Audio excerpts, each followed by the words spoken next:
Amaka, l'orpheline maltraitée qui devient la princesse d'Ophia. Il y a de nombreuses années, dans un village niché appelé Ophia, vivait une fille nommée Amaka. Amaka a perdu sa mère alors qu'elle était encore bébé à cause de complications liées à l'accouchement. Le père d'Amaka, Moussa, s'est remarié quand Amaka avait 4 ans avec Mariam. Mariam était une femme charmante. Amaka était très heureuse d'avoir une petite sœur et voulait être tout ce qu'une grande sœur pourrait être.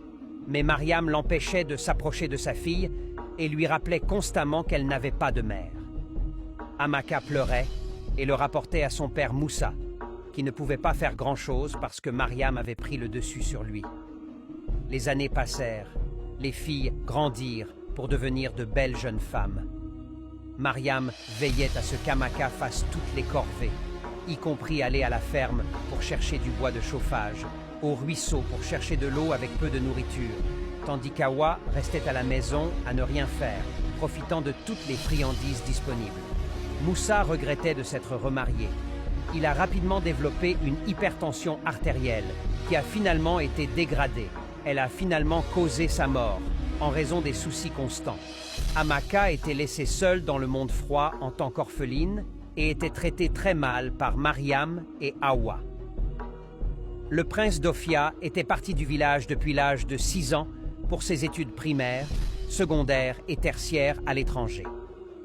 C'était le moment pour lui de rentrer chez lui, car la coutume d'Ophia est de choisir une épouse.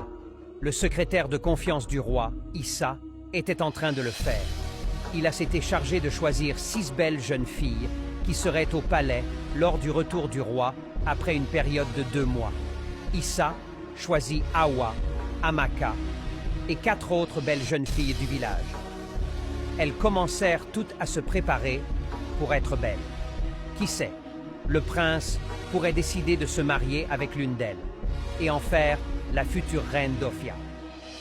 Mariam décida de soigner la peau d'Awa pour qu'elle devienne la meilleure fille de l'homme. Elle devienne aussi éclatante qu'un miroir. Elle acheta différents produits de soins de la peau et veilla à ne pas manquer aucune de ses routines. La peau d'Awa devint aussi fraîche que du lait, une peau que l'on pourrait facilement décrire comme éclatante. Amaka reçut plus de travail à faire et on lui ordonna de prendre un bain 1 fois tous les 2 jours pour qu'elle paraisse malade, desséchée et non présentable devant le prince pour une exclusion immédiate. L'une des villageoises nommée Salima remarqua ce que faisaient Mariam et Awa à Amaka. Elle leur dit « Mère et fille, ce que vous faites à Amaka est totalement